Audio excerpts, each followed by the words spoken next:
Tatjana Clancy here with you until midday. Great to be with you. I am joined now, as always, at this time on a Saturday by Neil Hermes. He is our resident ornithologist. Neil, welcome to the show.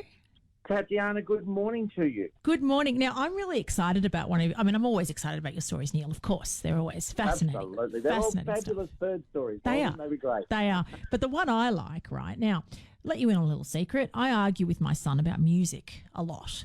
And one of the things, he has very eclectic taste, but he loves a bit of Taylor Swift because, she's been collaborating with some, fairly, cool musicians lately and been making... I know where this is going, Tatjana. I know where this is going. And I'm just not a fan. I'm not a fan. It's her voice. I know she's very hardworking. I know a lot of people love her. I know I'm in the minority. Not a fan, but I like it because apparently some birds agree and they've topped her on the top 50 chart. You have to explain this to us. Absolutely, yeah. Well, this is a story close to your heart, Ben. And who'd have thought that it was about Taylor Swift with the name of a bird that we're talking about? But yes, isn't it fascinating that in December, Adele had the top selling album in Australia, and then Ed Sheeran had the second top album. That's hardly a surprise. Mm-hmm. But the number 3 for a short while only in December on the top album selling list for Australia was an album of bird calls, and it bumped Taylor Swift out of her spot. Have you been bribing people like Neil? How did this happen? Constantly. We say we've got to knock this Taylor Swift off, yes. So we've got to buy the album. Now, look, it's a great story because the BirdLife Australia with friends of mine at the Charles Sturt University in Darwin put together this top 50 chart buster of endangered bird calls. And some bird calls are fascinating. You really wouldn't think that they were bird calls. And people have bought this album. It's great. And money goes towards bird conservation. Oh, that's nice. That's great. And yes, we have someone other than a pop star on the top 50 charts. It's great. Arguably better music, but look, Neil, that's for another day.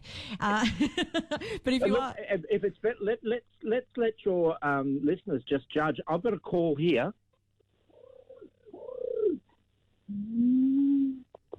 Did you pick that up? I did, and again, still better than her latest hit. But look, it's... Yeah, what about this one?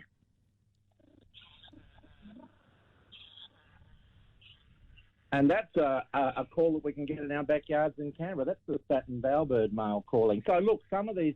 I don't think the satin bowerbird was on the album, but I think it should have been. I think it would have been a top 50 chart buster as well. So... great story about that bird album. I love it. You're really making waves across many industries now, Neil. Your reach is quite far. Oh, and if anyone's interested, that the album's called Songs of Disappearance. Yeah, that's the one. Which sounds quite maudlin, really, but your money's going to a good cause. Now, Neil, before we head out to your other stories, we did get an email today from Greg talking about the coal. Is that how I say it? The coal, yes. Oh, the coal, with the screeching. Apparently loving the tiny tomatoes, and also, adopting wattle birds as their new parents. So, what's their deal? So coals have become the most loved and most hated bird in Canberra in the last few years. They're a type of cuckoo. They're a migrant. They come from Queensland and New Guinea. They arrive in spring. They leave in the next month or two. We didn't get them at all 20 years ago in Canberra, but it's because we have so many wattlebirds, so many gardens. They've now discovered us. They've come further south than Sydney and they've found Canberra. The thing that people don't like about coals is they're a lovely bird. They're a native cuckoo, and what isn't to like about them? But they do have a bit of a penchant for some of our vegetables at this time of the year. Mm. But the other thing they have is this enormously wide repertoire of calls, and they call all through the night as well. And if you just happen to have a male coal outside your bedroom window, calling right through the summer, for some people that can be a little bit too much. Even as a bird lover like yourself, Neil, do you get cranky at that? Look, I don't, I must say, but I do completely understand people being irritated by what's not a particularly attractive call all through the night, but and it's something that people aren't used to because it's new to Canberra, this bird. So it's something that's not been part of our history. So, I do sympathise, but, I'm more likely to jump up and tape record them than be irritated, I must say. So, there you go. Okay, I love it. If you have a question for Neil, we still have him for a few minutes. Give us a call on 6255 1206.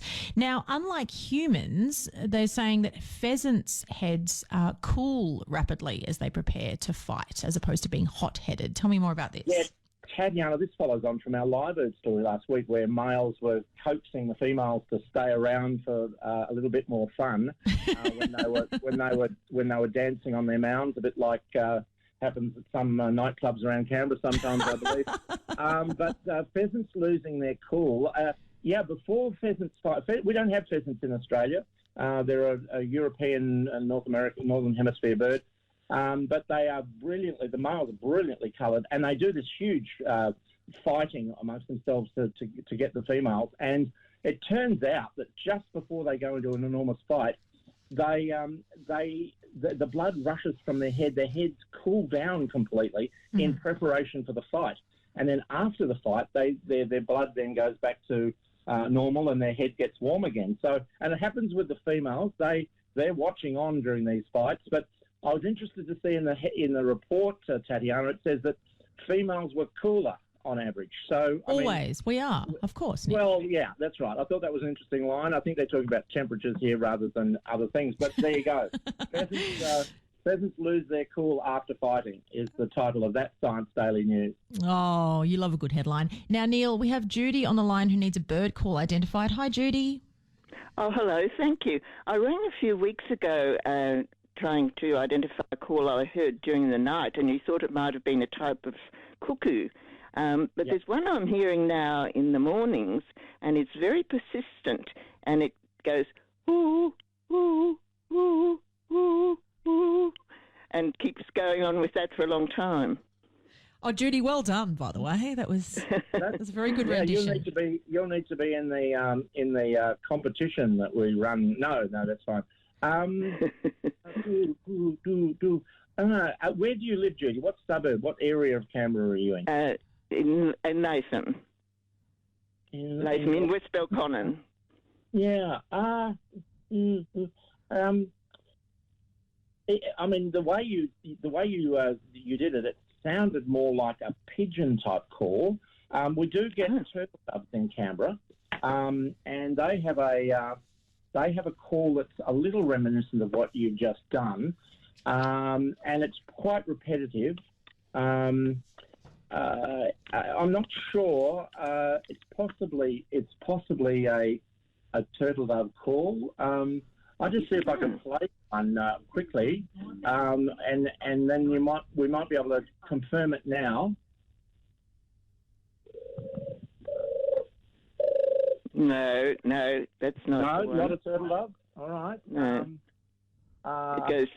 It's very repeated. It goes sort of a note slightly below it, and then that note again, and it's very quick and repeated. The Rosellas is it bell-like or flat? More like a whistle, or yeah. Oh, it's probably a pardalote in that case. If it's more whistly in sound, is it? Do you have a couple of large eucalypts around your house? Yes, I think so. Yeah. Look, I'm going to guess it's a pardalote. And they're a tiny little bird. They have a repetitive call like that you've described. I'll see if I can find a tape. But if you look up online a pardalote call and then play a couple to yourself, maybe you could nail it that way. But I'm going to guess at this point that it was a pardalote. Pardalote. Pardalote. Thank you very much. A couple of species, and they're beautiful. Sometimes they're called diamond birds. They're beautiful birds. Oh, great. Oh, I do see some little birds flitting around. I can't sort of... They're too quick for me to see very clearly, but that sounds great. Without a pair of binoculars. Yep. Thanks, Judy. Fantastic. Thank you very much. Thanks, Judy. Neil, I love Judy's rendition. I think we should encourage every caller to do that. What do you think? I think so. Yeah, I think from now on, and we could give a prize like, yes, the chance to do it again next week. I love Elaine, my producer, saying sounds good. I think she's keen on that too. Now, we've probably got time for one more story. Bird flu, and why is it back in the news, Neil? Well, there has been. Bird flu has been something that's been around for a long time, and of course, it's more newsworthy now because of our consciousness around COVID. It's in a similar category of virus to the COVID disease, and it's particularly devastating if they get it into commercial bird crops and they have to flocks and they have to remove the birds. But the danger, of course, is that you get crossover and then you end up with a human condition as well. So whilst it's a tragedy for those people that have bird flu in their flocks and they may have to cull the flocks, it's also a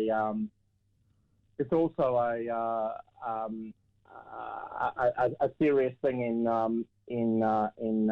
human terms. And of course, if it gets into wild populations, it can be devastating for particular species. There is this outbreak in Israel at the moment as well, which is causing deaths in cranes and other species. And these birds are migrants, so not only is it that the birds where they are, but then they fly from one place to another and they can spread the bird flu travel right across Eurasia, from Asia to Europe at different times. So it's a very serious form of flu in birds, serious for the birds, serious for commercial operators, and then serious for us if there's crossovers as well. And I understand the UK, with a record outbreak at 500,000 captive birds, had to be culled, which is really sad. Yeah, that's right. Well, it's captive birds and then it can get into the wild populations as well. So it's a commercial problem and it's a wildlife problem as well. Oh, that's no good at all. And look, we've got a couple of minutes left. Being able to talk about this, still in the UK, a quarry that's become a bit of a haven for endangered birds, which is great. Yeah, it's a great story, and it shows what can be done if people put effort into restoring degraded landscapes. Of course, in the UK, they really have to do this because in the UK, their biggest issue in terms of wildlife conservation is not things like cats and rats and land clearing like we might have, or climate change or whatever that we might have in other places. In the UK, it's about just the changes of land use. So just changing a few ways in which agriculture operates has had huge impacts on wildlife in the UK and across Western Europe. So wherever they can restore habitats is great. And it's pronounced Ouse, the Ouse Valley, the Ouse Fen Valley. They've been restoring a quarry there, and they've been able to get back birds like bitterns and white-tailed eagles and other things into that area where they haven't been seen for decades in some cases. So an intensive use, but it just shows how much effort has to be put into bringing back species like bitterns when you lose the natural swamplands, which is what happened in the fens several centuries ago. So, but it's a great story. We've now got quite a number of endangered species now in that particular reserve, but they are small areas, and it's a big task that they have in the UK to do this.